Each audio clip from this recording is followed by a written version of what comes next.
Lecture में जो हम लोग रिवाइज किए थे वो 14 प्रिंसिपल हम लोग रिवाइज कर लिए थे जो हेनरी फ्यूल के द्वारा दिया गया था। डेड यू सी USSROY सी हम आपको रटवा भी दिए थे, ठीक है ना, कोई दिक्कत नहीं है। आप समझिए थोड़ा सा, इसको हम लोग थोड़ा सा रीड करके समझते हैं।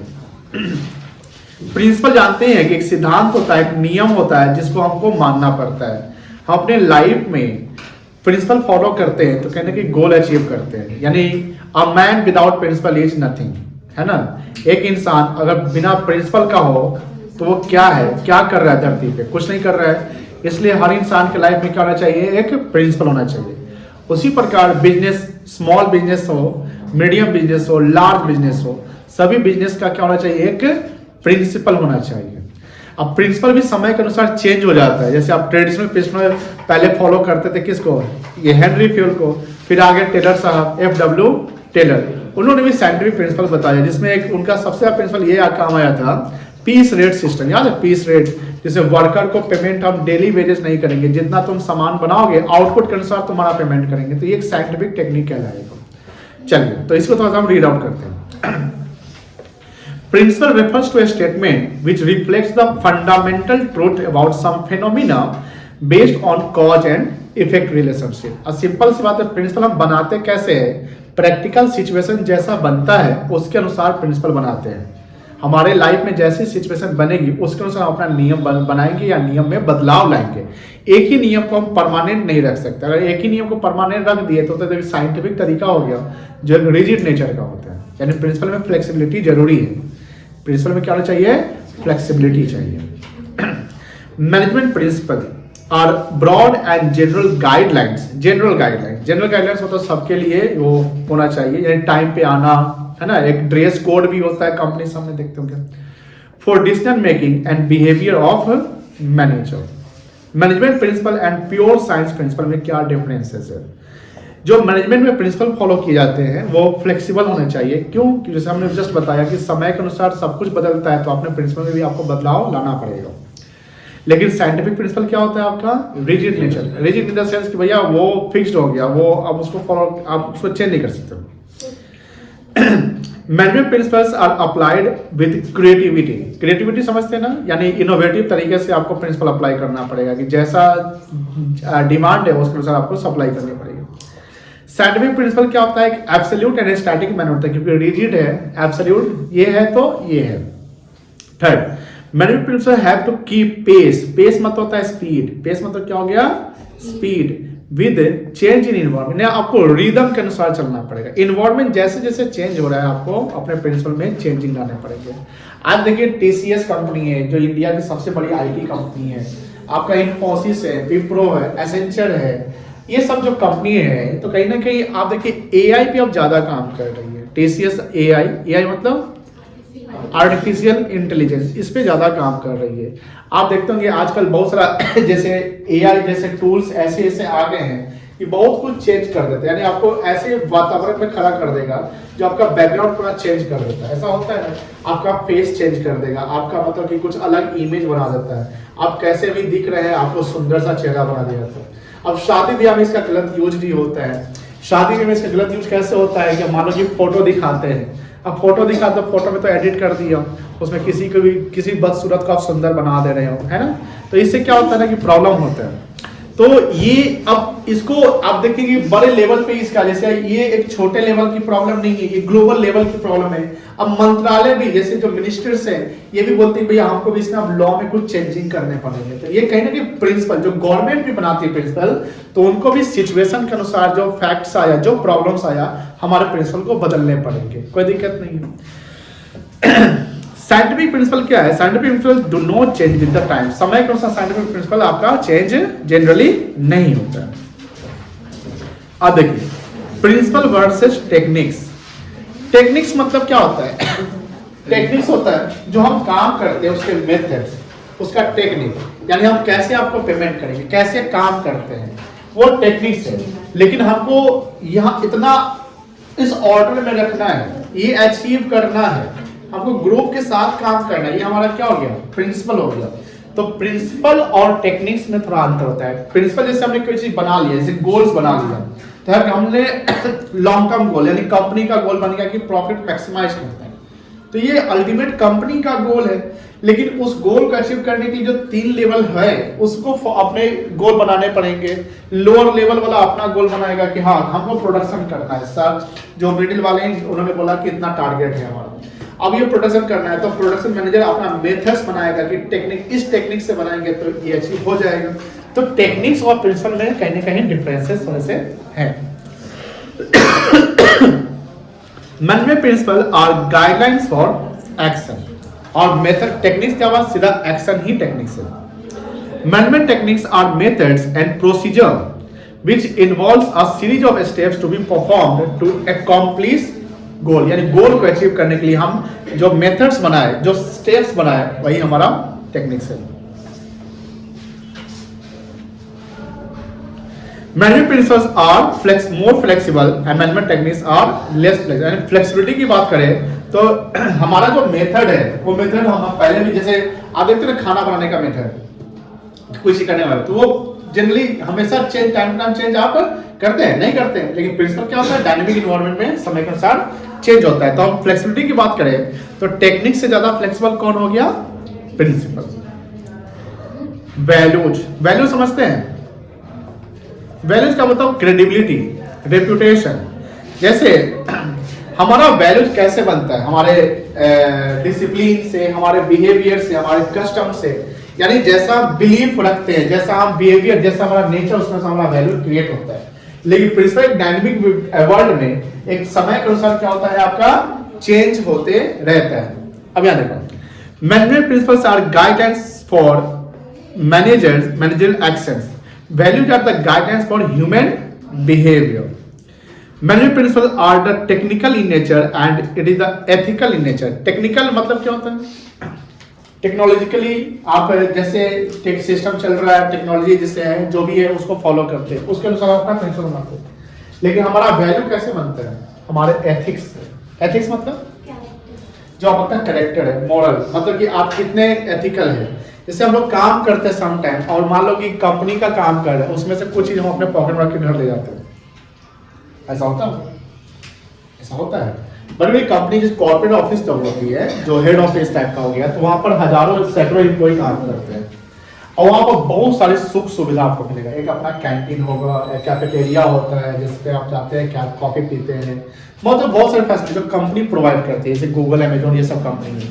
अब कुछ कुछ ऐसे लिचर टाइप के एम्प्लॉय होते हैं, वो कॉफी पी लेते हैं, और जो कॉफी बीन्स होता है ना, वो अपना वो मतलब हैंकी टैंकी या तो बॉक्स होता है, उसका कवर भर लिए, घर ले गए, अब 7 दिन 5 दिन चला है, खत्म हो गया, फिर ऐसा करते हैं। तो ऐसे कुछ एम्प्लॉय होते हैं। अब सपोज करिए इससे उनका एथिकल वैल्यू क्या हो रहा है, कम रहा है। कहीं ना कहीं आप जो फैसिलिटी मिला, उस फैसिलिटी का आप कुछ ओवर यूज कर रहे हैं, जो नहीं करना चाहिए।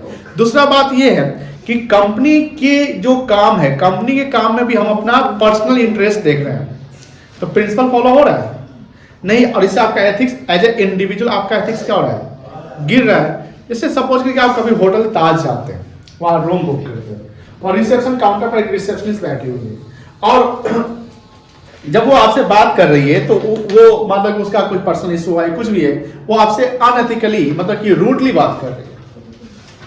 अब रूडली बात कर रही है, और उसका मैनेजर जो है, आपने जब मैनेजर को कंप्लेन किया कि यार देखिए कैसा वर्क कल्चर है यहाँ पर, आप कैसे कस्टमर से बात करते हैं, और मैनेजर उसको इग्नोर कर देता है, तो ये पूरा मैनेजमेंट सिस्टम का फेलियर कहलाएगा, उसे एम्प्लॉय, उसे रिसेप्शनिस्ट का फेलियर नहीं कहलाएगा। क्योंकि रिसेप्शनिस्ट ने आपसे रूड बात किया, और आपने इसका कंप्लेंट इसके सीनियर सुपीरियर को आपने बोला, मैनेजर को बोला कि सर ऐसे ऐसे प्रॉब्लम है, तो ये प्रॉब्लम आपके साथ ही है, उस रिसेप्शनिस्ट के द्वारा ऐसा नहीं है। हो सकता है कि नेक्स्ट जो कस्टमर आएगा उनके साथ वो रूडली बिहेव करे, तो इससे अल्टीमेटली किसको नुकसान हो जाएगा, कंपनी को नुकसान होगा।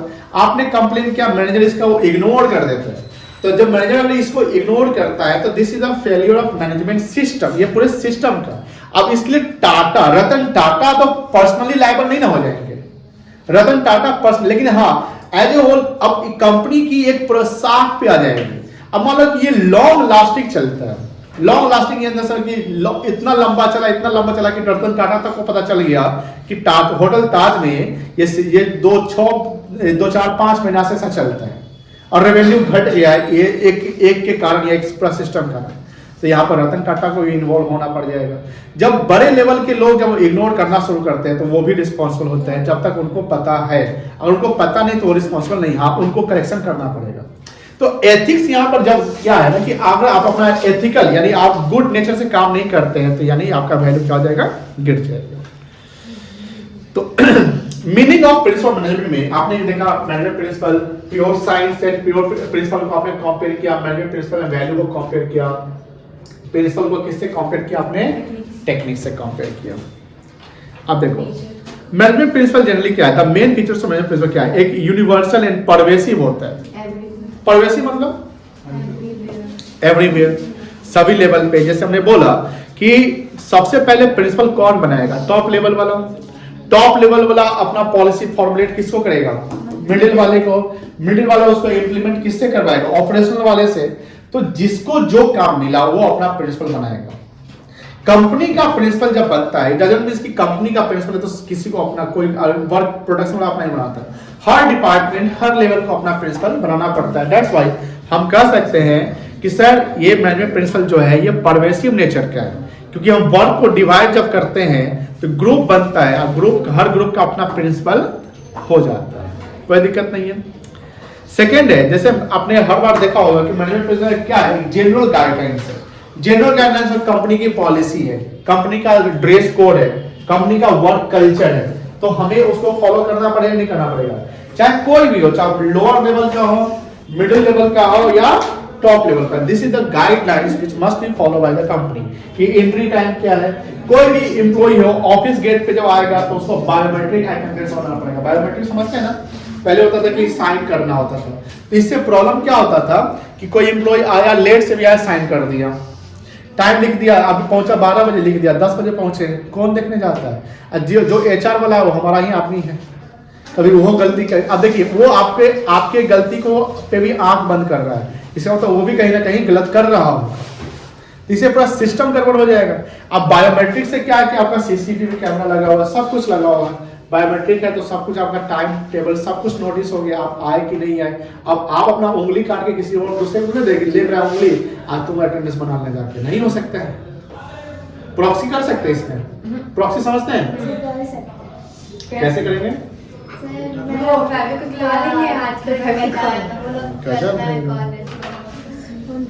चलिए थर्ड है आपका फ्रेम बाय प्रैक्टिस। अब देखो प्रिंसिपल कैसे बनाते हैं हम, प्रिंसिपल कैसे बनाते हैं, टाइम टू टाइम जितना आप प्रैक्टिस करेंगे उतना हमारा प्रिंसिपल अच्छा बनेगा। जैसे आप मान लीजिए कभी पढ़वे नहीं किए, अब एग्जाम का समय आएगा तो आप डेली टाइम पे पढ़ने आ रहे हैं, बात नहीं करते, आप कभी पढ़े ही नहीं पूरे 2 साल और अब एग्जाम का समय आया तो पढ़ने आ रहे हैं। कुछ बच्चे ऐसे ही होते हैं, पढ़ने आ रहे हैं और बोले अब प्रिंसिपल बनाना है, अब उनसे वो प्रिंसिपल अपना बनाते हैं। और 2 साल जो बच्चे 2 साल से पढ़ रहे हैं वो अपना प्रिंसिपल बनाते हैं। बताइए किसका प्रिंसिपल सही बनेगा, जो लेट है उसका प्रिंसिपल सही बनेगा, जब पुरानी है जो 2 साल से पढ़े हैं वो तो प्रिंसिपल में डूब जाएगा। कैसे प्रिंसिपल बनाना है, क्या करना है, कैसे पढ़ना है, तो ये ध्यान रखिएगा। हम लास्ट टाइम में यानी हम प्रैक्टिस नहीं कर रहे हैं तो हमारा प्रिंसिपल सही से नहीं बन पाएगा। प्रैक्टिस जरूरी है, प्रैक्टिस के साथ आप एक्सपेरिमेंट करते हैं। एक्सपेरिमेंट कौन करता हो, जो जानता होगा कि बचने का क्या उपाय है, जो जानता होगा कि हाँ इसके गलती इससे गलती क्या होगा और सही क्या होगा, तभी तो आप एक्सपेरिमेंट करते हैं। और एक्सपेरिमेंट हमेशा एक स्टेप का करते हैं, यहाँ पे आप 10 स्टेप आगे का एक्सपेरिमेंट नहीं करना चाहिए। बात समझ रही है, यानी 10 स्टेप आगे करोगे तो बीच में तो गैप हो जाएगा, उसमें डूबने का चांस ज्यादा है। इसलिए एक्सपेरिमेंट क्या करना चाहिए, हर स्टेप को बढ़ते हुए चलो। और आप जो भी बिजनेस का एक्सपेरिमेंट करते हैं तो छोटे लेवल से बिजनेस का एक्सपेरिमेंट करिए, गांव लेवल से करिए, है ना। अब बड़े शहर में जाके आप जाते बिजनेस शुरू करते हैं बड़े शहर में, तो वहां का रेंटल कॉस्ट ज्यादा होगा, एम्प्लॉय कॉस्ट ज्यादा होगा, इलेक्ट्रिसिटी कॉस्ट सब कुछ ज्यादा होगा, और वहां बिजनेस नहीं चला तो डूब गए। गांव लेवल से अगर आप करते हैं तो आपका कॉस्ट कम जाएगा, कमेगा रेंटल कॉस्ट सब कुछ, और वहां से आप एक्सपीरियंस गेन कर लिए, फिर आप थोड़ा सा आगे बढ़िए, फिर आगे बढ़िए, ऐसे तो होता है बिजनेस। चलिए तो ये प्रिंसिपल हम प्रैक्टिस और एक्सपेरिमेंट से हम डेवलप करते हैं। प्रिंसिपल क्या होता है, रिजिड नहीं होता है, फ्लेक्सिबल इन द सेंस कि डायनामिक वर्ल्ड में हम चेंज, जो बिजनेस इन्वायरमेंट चेंज होता है, टेक्नोलॉजी चेंज होता है, फैशन चेंज होता है, ट्रेंड चेंज होता है, हमारा प्रिंसिपल भी क्या होता है, चेंज हो जाता है। प्रिंसिपल बिहेवियरल नेचर का होता है। बिहेवियरल का मतलब क्या हुआ, जैसे टीम स्पिरिट, जैसे हम कोऑर्डिनेशन के साथ चलते हैं, हम जैसे प्रोडक्शन वाला है, परचेज वाले हैं, फाइनेंस वाले हैं, सेल्स वाले, वो सब एक दूसरे से क्या इंटरडिपेंडेंस होते हैं, यानी बिहेवियरल नेचर के, भैया हम आपके हेल्प में आ रहे हैं और आप हमारे हेल्प में आ रहे हैं। प्रिंसिपल कहीं ना कहीं कॉज एंड इफेक्ट रिलेशनशिप को क्रिएट करता है। जैसे कि हम जानते हैं कि प्रिंसिपल जैसे कॉज मतलब कोई कारण होगा तो उस कारण का जवाब नहीं है, तभी तो आप कारण का जवाब ढूंढने की कोशिश या प्रिंसिपल बनाओगे। जैसे कोविड आया, तो कोविड के अनुसार देखते हो कि हमेशा सरकार और जो नगर ये जो डीएम सब है या सीएम जो भी है, वो अपना जनरल गाइडलाइंस हमेशा आता था ना। जनरल गाइडलाइंस की सुबह 9 बजे तक ही आप मार्केट घूम सकते हैं, निकल सकते हैं, रात के 9 बजे तक आप नहीं जा सकते, यानी 9 से रात के 9 बजे तक नहीं है, नाइट कर्फ्यू, ये कर्फ्यू, वो कर्फ्यू, इमरजेंसी में जा सकते हैं, आपका मास्क होना चाहिए, आपका अगर सैनिटाइजर होना चाहिए, ये नहीं होना चाहिए, ये सब क्या है गाइडलाइंस, यानी प्रिंसिपल। तो वो प्रिंसिपल उस समय बनाया गया क्योंकि उस समय कॉज आ गए थे, कारण था। अभी वो प्रिंसिपल अप्लाई नहीं होगा, कोई दिक्कत नहीं है। प्रिंसिपल क्या होता है, कंटीजेंट। कंटीजेंट मतलब अनसर्टेन। कंटीजेंट मतलब क्या होता है बेटा, अनसर्टेन। अनसर्टेनिटी मतलब क्या होता है, ये फ्यूचर सर्टेन है क्या, बिजनेस में प्रॉफिट होगा, ये सर्टेन है क्या, नहीं है। बिजनेस में जैसे अभी देख रहे होंगे, कोई भी बिजनेस करता है तो सब बिजनेस सक्सेसफुल हो जाता है, ऐसा थोड़ी है, बिजनेस फेल भी होता है। हमारा जो हम मान लो कि हमने बहुत अच्छा फॉर्मूला डेवलप किया, हमने बहुत अच्छा बिजनेस स्ट्रेटजी बनाया और उस पर काम किए, लेकिन हमारा बिजनेस जो स्ट्रेटजी था, जो प्लान था, वो सक्सेसफुल नहीं हुआ। क्यों नहीं हुआ, बहुत सारे कारण होंगे। ट्रेड से, गवर्नमेंट की पॉलिसी सब मान लो चेंज हो गई, टेक्नोलॉजी चेंज हो गई, लॉ चेंज हो गया, तो कंटीजेंट होता है। इसलिए कॉन्टिजेंसी के को देखते हुए, रिस्क को देखते हुए भी प्रिंसिपल बनाए जाते हैं कि अगर ऐसा होता है तो हमें क्या करना चाहिए, लॉस होता है तो क्या करना चाहिए। आप देखते हैं रिस्क को हम जीरो कर नहीं सकते हैं, लेकिन रिस्क को हम क्या कर सकते हैं, कम कर सकते हैं। क्या रिस्क को कम क्या सकता है, सिक्योरिटी गार्ड, सिक्योरिटी सीसीटीवी जो से बायोमेट्रिक डाटा हो गया, इंश्योरेंस हो गया, फायर एक्सटिंग्विशर हो गया, जो भी आपका डिजिटल जो भी चीजें है उसको प्रॉपर पासवर्ड से प्रोटेक्ट कर रहे हैं। तो ये सब हमारा क्या है, प्रिंसिपल है। चलिए 7 प्रिंसिपल क्या कहते हैं बेटा, एक यूनिवर्सल परवेसिव हो गया, general guidelines, flexible, behaviour, cause and effect and contingent.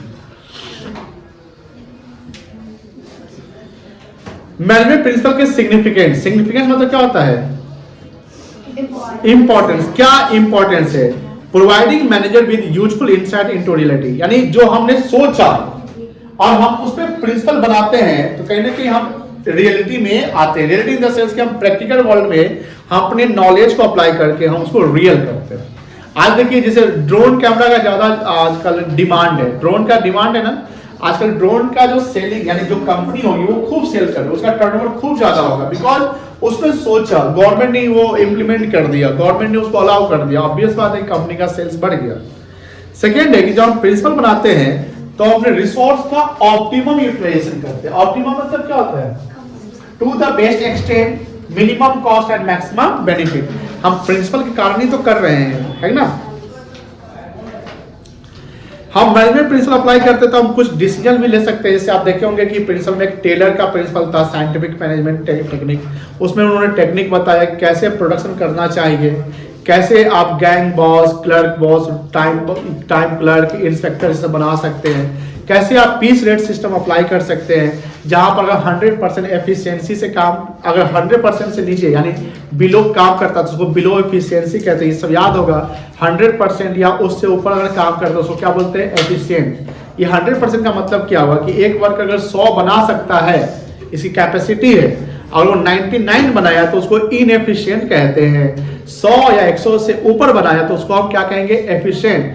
अब इससे क्या फर्क पड़ेगा, इससे फर्क पेमेंट पे पड़ जाता है कि वर्कर अगर इनएफिशिएंट है तो 83% ऑफ वेजेज ही देंगे, यानी जिससे जो उसका नॉर्मल वेजेज बनेगा, जो भी उसका नॉर्मल वेजेज बनेगा उसका 83% मिलेगा। तो ये कहने की पनिशमेंट है कि नहीं है वर्कर के लिए, 100% नहीं, हम जितना कमाते उसका 83%। अब कोई अगर एफिशिएंट हो गया तो 100 कितना परसेंट, 120%, 20% बोनस के साथ मिले।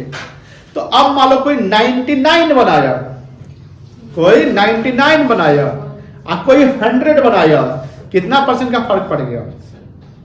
37% का फर्क पड़ गया। 99 वाला कहलाएगा इनएफिशिएंट। अब 99 वाला इनएफिशिएंट कहलाएगा तो उसको 83% मिलेगा पेमेंट, और जो 100 बना दिया वो कहलाएगा एफिशिएंट, उसको मिल जाएगा 120%। तो 100 रुपए का मान लो 100 रुपया ही मिल रहा है, तो एक और 83 मिल गया, 120 मिल गया, तो 1 यूनिट के कारण 37 रुपए का फर्क पड़ गया, 37% का फर्क पड़ गया। तो ये कौन डेवलप किया ये टेक्निक? टेलर। अब टेलर डेवलप किया तो हम कह सकते हैं कि साइंटिफिक डिसीजन हम इसी तरीके से ले सकते हैं कि आप 99 बनाते हैं, यानी आपके अंदर में क्या डर रहेगा कि भैया अगर हम 99 बनाएंगे तो हम इनएफिशिएंट कहलाएंगे, यानी आप ऑटोमेटिकली मेहनत ज्यादा करिएगा। करिए नहीं करिएगा? नहीं करिएगा तो पनिशमेंट हो जाएगा, पैसा कम मिलेगा। और जब जहां आपको पता है कि पैसा कम मिलेगा तो आप ज्यादा काम करेगा। देखते हैं आजकल कंपनी में मैनेजर कहीं, सॉरी मालिक कहीं बैठा हुआ है, उसको मतलब है नहीं, ऐसा सिस्टम डेवलप कर दिया है कि हर स्टाफ खुद काम करता है, उसको बोलना नहीं पड़ता है माथा का ऐसे रखे हुए, वैसे नहीं बोलता है वो, रखना नहीं करेगा, उसको काम करना है, वो सोएगा भी नहीं, बोलेगा जितना सोएंगे 2 कस्टमर को फोन भी लगाते हैं, कहीं एक कस्टमर हाँ बोल देता हो उससे कमीशन बन जाएगा। आज इंश्योरेंस एजेंट खुद काम कर रहा है नहीं कर रहा है? बैंक समय देखिए, आप जाते हैं बैंक में, कभी जाते होंगे, दीदी भैया मैम थोड़ा सा ये खुलवा लीजिए, एक म्यूचुअल फंड करवा लीजिए, 100 रुपये का ना महीना लगेगा, बस करवाना लीजिए, अंकल प्लीज करवा लीजिए, हम आपके घर आ जाएंगे, शाम के 7 बजे आ जाएंगे, कोई दिक्कत नहीं। क्यों? उसके पीछे, क्योंकि उसको कमीशन बनता है। आज कमीशन का बड़ा कॉन्सेप्ट चल चुका है। ये सब क्या है? मैनेजमेंट प्रिंसिपल का ही एक रूप है कि कंपनी ने ऐसा प्रिंसिपल बना दिया कि सब लोग खुद काम कर रहे हैं, देखना नहीं पड़ रहा। नेक्स्ट है आपका meeting the changing environment requirement, and dynamic समझते हैं, फ्लेक्सिबिलिटी डायनेमिक है, इसलिए आप जो भी इन्वायरमेंट में चेंजिंग आ रहा है, जैसे आप देखिए 10 साल में बहुत कुछ चेंजिंग हुआ इन्वायरमेंट में। बताइए क्या क्या चेंजिंग हुआ 10 साल में बिजनेस इन्वायरमेंट में? कोई बता सकता है? इतने बच्चे हैं, पहले आप बताइए यासीन, क्या बिजनेस इन्वायरमेंट चेंज हुआ 5 से 10 साल में? बताइए आज और 10 साल पहले में क्या क्या चेंज हुआ, कोई एक बता दीजिए। सर मतलब कैश का ऑनलाइन पेमेंट, हाँ ये कर सकते हैं, डिजिटल पेमेंट बहुत ज्यादा बढ़ गया। आप बताइए युवराज जी। बहुत हो गया, शॉप बहुत हो गया, शॉप मार्केट में जो शॉप है ज्यादा हो गया। आप बताइए, कोई और बोल सकता है? तुम बोलो यार, बहुत सारी चीजें हैं, बताइए। कस्टमर वैल्यू कैसे बढ़ गया? बहुत सारे शॉप खुल गया, पहले एक ही शॉप थे तो दुकानदार अपने हिसाब से कस्टमर करता था। अब कंपटीशन बढ़ गया, कस्टमर सेटिस्फैक्शन, इससे ये प्रोडक्ट भी अच्छा मिलता है। गुड। आप बताइए, कुछ और बताइए, इसके अलावा बताइए, आप बताइए। मॉल्स वगैरह खुल गए, बहुत सारे शॉपिंग कॉम्प्लेक्स खुल गए, हाँ यही सब ठीक है। और बताइए आप। कस्टमर्स को बहुत सारा ऑल्टरनेटिव मिल गया, ऑप्शंस मिल गया, यानी आपके पास ऑप्शंस हो गए। पहले आप ट्रेडिशनली खरीदते थे, जाते थे दुकान जाके खरीद लेते थे, अब अगर ऑनलाइन भी ऑप्शन है, रात के 1 बजे मन किया तो देख लेते, एक बार 2 दिन बाद आ जाएगा, ठीक है। इसके अलावा बहुत सारी चीजें चेंज हुआ, गवर्नमेंट पॉलिसी चेंज हुआ, गवर्नमेंट बहुत सारी जगह लॉ चेंज की, आप जानते होंगे ये सब चीजें, है कि नहीं है? आप एम्प्लॉयमेंट अपॉर्चुनिटी, यानी एम्प्लॉयमेंट के जो जनरेशन थे, यानी उसके भी बहुत सारी चीजें क्रिएट हुए। ये डिजिटल मतलब कि और ये इंटरनेट के बढ़ने से बहुत सारी चीज काम आपके आसान हो गया, एआई का रोल बढ़ गया वगैरह वगैरह। चलिए अब अगर प्रिंसिपल प्रॉपर करें, सब जगह परवेसिव है, तो एडमिनिस्ट्रेटिव क्या होगा हमारा? इफेक्टिव। मतलब एडमिनिस्ट्रेशन समझते हैं क्या होता है? एडमिनिस्ट्रेशन मतलब कि जो लॉ एंड ऑर्डर, जो भी प्रशासनिक काम है, इसका हमको टैक्स टाइम पे देना है, जीएसटी टाइम पे देना है, कंप्लायंस पूरा करना है, ऑडिट समय पे करवाना है, ऑडिटर से बात करना है, बैंक का पेमेंट हमको टाइम से करना है, ये एडमिनिस्ट्रेटिव वर्क है। ये भी क्या हो जाएगा हमारा? इफेक्टिव होगा, क्योंकि हम एक स्केलर चेन को फॉलो कर रहे हैं, हम एक डायरेक्शन में चल रहे हैं, हम यूनिटी ऑफ कमांड को फॉलो कर रहे हैं, यानी हम सारे प्रिंसिपल को फॉलो कर रहे हैं, तो सब कुछ मेरा सही जा रहा है। हमारी जो सोशल रिस्पॉन्सिबिलिटी है सोसाइटी के प्रति, यानी जिस सोसाइटी से हमको रिसोर्स मिलता है, उसी सोसाइटी को हम देते हैं एम्प्लॉयमेंट जनरेट करके, अच्छा प्रोडक्ट देके, सेफ्टी देके, एडुकेट करके, तो कहते कि हमारी सोशल रिस्पॉन्सिबिलिटी भी बन गई, उसको हम फुलफिल करते हैं। हम समय समय पर क्या रिसर्च करवाते रहते हैं, एडुकेट करते हैं, और मैनेजमेंट में ट्रेनिंग देते रहते हैं, ट्रेनिंग रिसर्च एडुकेट, ये सब फायदा है प्रिंसिपल से, कोई दिक्कत नहीं है। यहाँ तक हो गया। फ्यूल के बारे में जानते होंगे, ये पढ़ लीजिएगा, पढ़ाए हुए हैं 14 प्रिंसिपल पढ़ के आइएगा, कल हम पढ़ेंगे टेलर के बारे में थोड़ा सा, ठीक है। चलिए।